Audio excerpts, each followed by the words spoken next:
The following program contains shocking amounts of wit. If you suffer from dim-wittedness, this show might not be right for you. Check with your mortician. Speaking the truth when others hold their tongues. Wrestling for justice with left-wingers and crocodiles. Resisting the temptation to keep the peace at any price. The man who creates social tension just by walking into the room, Randall Terry. Welcome, ladies and gentlemen. I just cast my 117th vote for the 2012 election. My hand is killing me. I have voter's cramp. All right, we're going to talk today about voter fraud, show you some footage of a poll worker, a Democratic poll worker from Ohio, who happily confesses on television that she voted multiple times, and she's going to fight for the right of Obama to sit as the president of the United States. With friends like that, you could be president. But first, a quick word from my friend, Rusty Cowpop. Hey, these confounded leaders of them pro-life groups and Christian ministries, they're strutting around like they're some big bull. Well, they might be full of it. Bull, that is. Heck, they ain't even a heifer.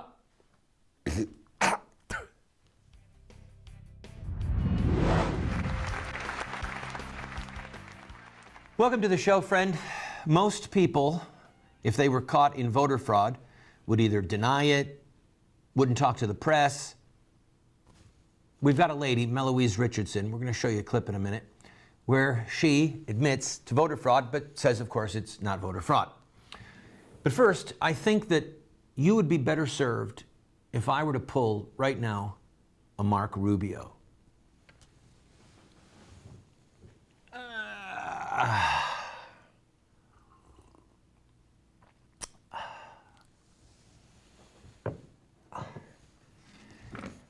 I feel better. All right, Meloise Richardson, a Democrat, a poll worker in Hamilton County, Ohio, was approached by a local news station concerning the fact that the Ohio Board of Elections is calling her to task for perhaps voting as many as 6 times. 6 times. She's a poll worker. So, with camera rolling, here is what she said. There's absolutely no intent on my part to commit any voter fraud. That's what a surprised Meloise Richardson told me Wednesday outside her Madisonville home. However, those words were quickly followed by these. Yes, I voted twice. Richardson said she mailed in an absentee ballot but feared it would arrive too late to be counted. I, after registering thousands of people, certainly wanted my vote to count, so I voted. I voted at the poll. Then there's the finding that Richardson's granddaughter, India, a first-time voter, cast 2 ballots and that Richardson sent in one of them. I absolutely voted an absentee ballot for her. I did let her know that I was getting the absentee ballot for her and sending it in. I had to get her social security number for that. But I assumed she forgot or was just excited, and she went to the polls herself. Another claim is absentee ballots for Montez Richardson, Joseph Jones, and Marcus Barron all came from Richardson's Wetzel Avenue address, were received by the board the same time as Richardson's, and the handwriting on all 4 of them was similar. Marcus Barron lives here. Joseph Jones is my brother. He's here from time to time. I am Montez's power of attorney. I voted for her in her absence. So were these all legal votes in your mind? Absolutely legal votes. Absolutely. This case of Meloise Richardson is far from over. So you'll fight this? Absolutely. Absolutely, I'll fight him. For Mr. Obama and for Mr. Obama's right to sit as President of the United States. There are some times when a person's 15 minutes or 15 seconds of fame is brought about on the wrong terms. I have to admit, part of me feels bad for her. Like, you didn't just say that. You didn't just admit that, did you? Imagine when women were fighting for the right to vote if the lawmakers said, hey, honey, sweetheart, we'll let your husband vote for you. We'll give him 2 votes. He'll place the vote for you because, you know, you're new at all of this and you might get excited, you might forget. He's got power of attorney for you. Sometimes I think that people don't grasp, especially in America today when we're drowning in bread and circuses, people don't grasp the significance of the history of the right to vote. Do you understand that people are fighting and dying for the right to cast a vote? And this woman is so cavalier that she literally rattles off all of these different people who she voted for them. She, in all likelihood, committed a criminal act. And rather than show any level of remorse, she's saying she's going to fight. And she's going to fight for the right of Obama to sit as president. His right? First of all, what is this? What do you call that when you have somebody who is required to get a job by virtue of their race or by virtue of their gender? Affirmative action. Is this the affirmative action president? The affirmative action president. It's his right to be president. We had all these white folk be president up till now, and now it's his right to occupy the White House, and it's my duty and my right to fight and to vote as many times as necessary so that I can secure his right to be president. Do we have to have the little blue fingers now for people? She'd have a whole hand blue. Blue, blue, blue, blue, blue. It calls into question the credibility of our whole system. There was a time when only landowners, for example, could vote. There was a time when only white people could vote. Do we want to subvert the whole elective process? And what boggles my mind is her defiance. Anyway, I'm going to take a break. And when I come back, I'll talk to you about why we have elections and why this is not funny. Even though the patron saint of voting fraud, Meloise Richardson, might make us laugh because of her foolish defiance, this is serious business. Don't go away. Randall and I and Christopher were having a big argument over whether the earth was flat or round. Randall won, and Christopher took off for India. And the rest is history.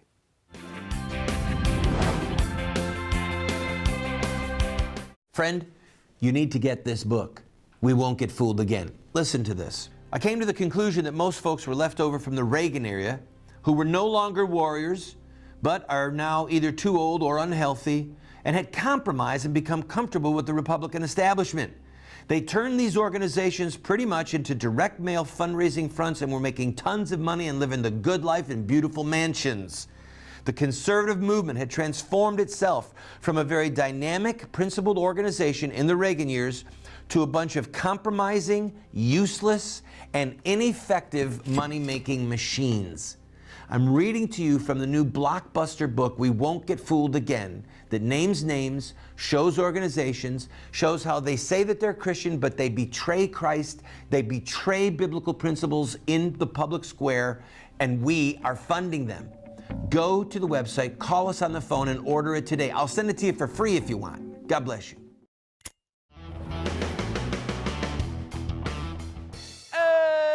It's the Rock and Roll Hall of Fame, and I know you're here because you know what a good show is. That's why you're watching Randall Terry. Someday he might be in the Rock and Roll Hall of Fame. Yes!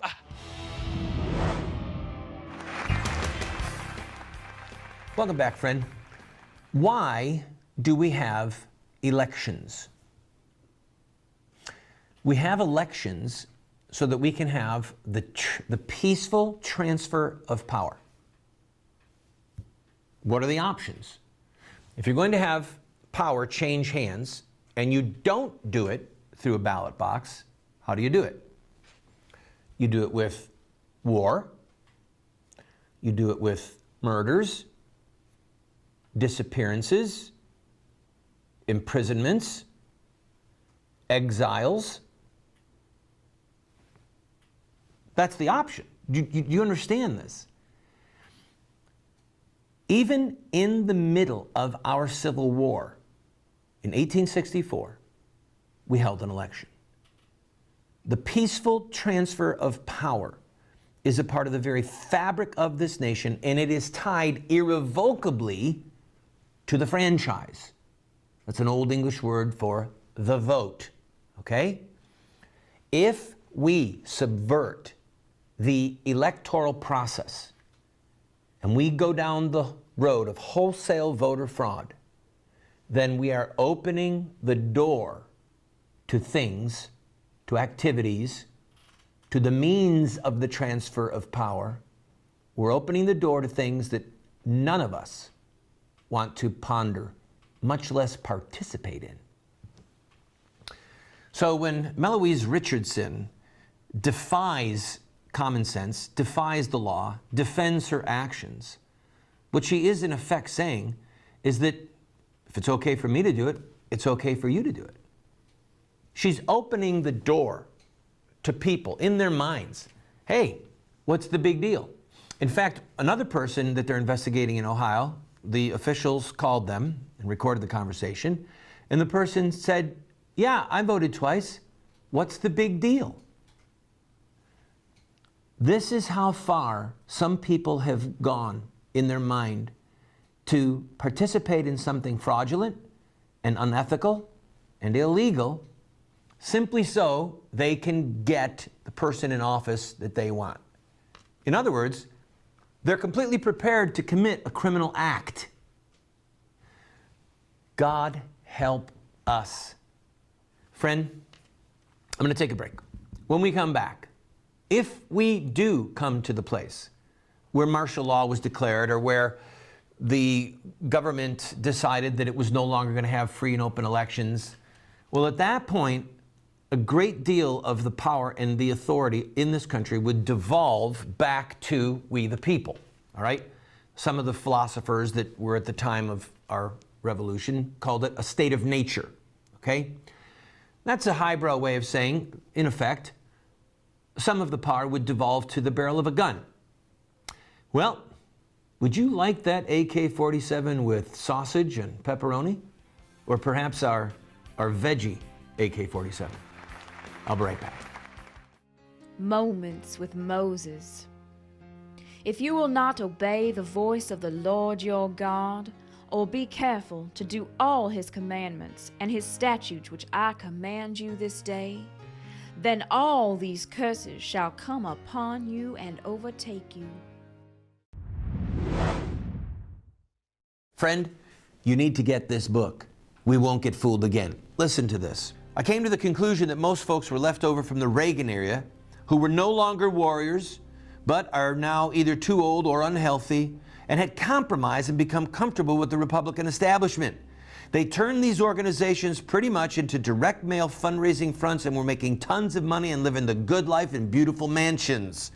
The conservative movement had transformed itself from a very dynamic, principled organization in the Reagan years to a bunch of compromising, useless, and ineffective money-making machines.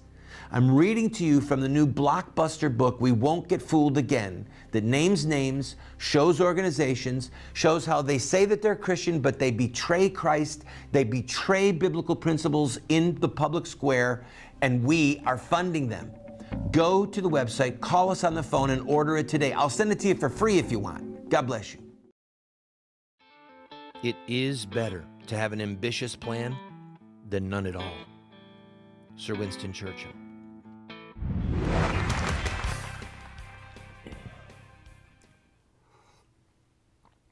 Are we on? Are we on? I'm sorry. Oh. Why leave the shot once when you can leave it twice? I love you, Senator Rubio. All right, anyway, look at this bad boy. This here is an AK-47. Would you like that AK-47 on a hoagie roll? Maybe a Philly steak AK-47. Of course, I'm talking about the owner, Jay Lays, of All Around Pizza and Deli in Virginia Beach, Virginia, who has started a special. This guy is a dream come true, all right? He's advertising that if you come into his pizza shop with a gun, any kind of gun, he will give you a 15% discount off your order. But if you don't want to flash your gun, you can just pull out your wallet and show him your concealed carry permit. Either way, you're getting a discount. Want to hear something crazy? 80% of his customers, since he began the special, 80% are bringing in firearms or a concealed carry permit. That's pretty cool. Now let me ask you a question. Where would you rather eat a pizza? Really and truly, would you like to eat a pizza in Virginia Beach at All Around Pizza and Deli, owned by Jay Lay's, knowing that you're surrounded by polite people who are all armed to the teeth? Or, this is gonna get me in trouble. Or would you like to eat a pizza in Harlem or in the south side of Chicago, where you're not allowed to carry a gun, and if there is someone in the building who's carrying a gun, he's probably a criminal? Where would you rather eat your pizza? I can't speak for you, but I know that Jay Lay's and All Around Pizza and Deli have got my business, and I'll take my AK-47 with extra pickles, please. God bless him. All right, I'm going to take a break. When we come back, we're going to talk about what is at stake, what it's going to take, what are you willing to forsake, and how many rhymes I can make. Don't go away.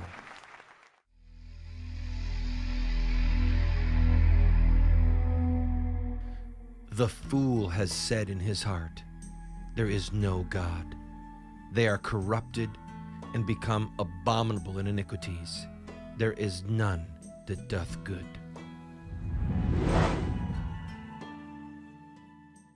Friend, you need to get this book. We Won't Get Fooled Again. Listen to this. I came to the conclusion that most folks were left over from the Reagan era who were no longer warriors, but are now either too old or unhealthy, and had compromised and become comfortable with the Republican establishment. They turned these organizations pretty much into direct mail fundraising fronts and were making tons of money and living the good life in beautiful mansions. The conservative movement had transformed itself from a very dynamic, principled organization in the Reagan years to a bunch of compromising, useless, and ineffective money-making machines. I'm reading to you from the new blockbuster book, We Won't Get Fooled Again, that names names, shows organizations, shows how they say that they're Christian, but they betray Christ, they betray biblical principles in the public square, and we are funding them. Go to the website, call us on the phone, and order it today. I'll send it to you for free if you want. God bless you.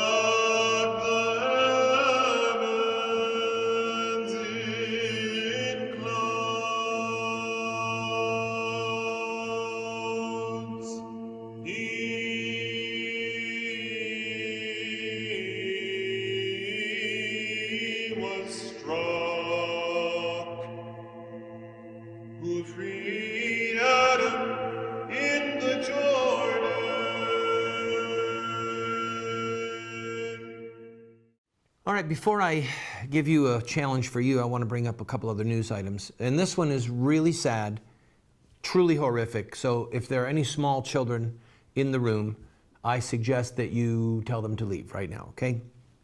This is something that's in the news, and it's something that is worth talking about and making a point about. Recently, a woman, and I believe that she was from Yugoslavia, she was convicted of the murder of two children, a 2-year-old and a 6-month-old, that were in her care when she was a nanny. She brutally stabbed both of them to death. This horrific crime received very little media coverage from the mainstream media. Now, if she was a nanny And again, I'm very sorry for even discussing politics and politicizing, if you will, the events that are in the news, but it happens all the time, and we have to fight fire with fire. I need for you to see what's going on, okay? If this nanny had shot these two children, it would have been a massive news story, because Obama and the mainstream media are trying to create a narrative in which it is in the interest of public safety that they take away our right to keep and to bear arms. All right? You have to know that far more murders are committed in America with items and weapons other than guns. No one is rushing forward saying, before anyone hires a nanny, we should do a background check on you. Why do you need a nanny? How long do you intend to have the nanny? Is this nanny a domestic nanny or a foreign-born nanny, like the lady who killed? What's the size of the magazine clip of this nanny? And then we should do a background check on the nanny too. Well, any smart parent would. No one is rushing forward saying, we should register all knives. We should do a background check on anyone who buys a knife. Or if you are a card-carrying nanny, we're going to do a background check on you and on any knife that you purchase, and you're going to have a 5-day waiting period before we allow you to buy a French knife or a butcher's knife or a meat cleaver. Do you understand how absurd it sounds on your ear?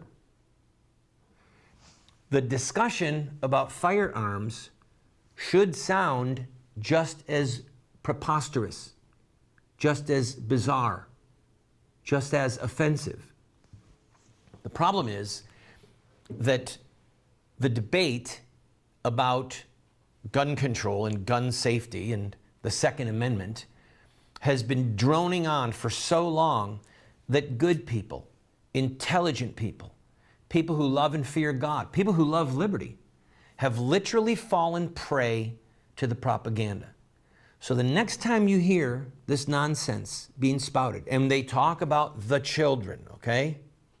The next time that happens, I want you to picture this horrible scenario that I just told you about and substitute the words nanny, knives, etc., and see if what they're saying sounds totally, completely ludicrous, because it probably is. All right, in other ongoing news, the poor continue to get hit hard by Obamacare. There's a lot in the news right now about various companies who are cutting the hours of their employees so that they can stay under the hour limit, which would kick in and force them to pay for Obamacare. So now the poor are not only not getting Obamacare, they're getting fewer hours, which means their paychecks are smaller, which means they don't have as much money to buy food and gas and pay their rent and pay their utilities and maybe buy their children's clothing, whatever it is. This is what happens when the government pretends to be our savior. Now let me talk to you for just a minute. It is no secret that our country is in a crisis. You don't have to be a prophet to see that we are dancing like a drunken sailor on the very precipice of hell. The question is, what are you and what am I, what are we willing to do to retrieve our country? It's going to take sacrifice. It's going to take putting ourselves in an uncomfortable position. It's going to take conflict and controversy and people accusing us of being intolerant, of being impolite, of being strident. Fill in the blank. But I'm going to go a step further. Some of you that are watching this broadcast on television or on the internet, it may well be that God wants you to run for political office or to serve as the right-hand man or woman of someone who runs for office. At the end of the day, the things that are destroying our country, most of them, not all of them, but most of them, are the direct fruit of public policy, either of our elected officials or of the judicial oligarchy, the judicial dictatorship that has pushed these things on us. To throw these policies off, we're going to have people who will run for office and prevail. Will you consider it?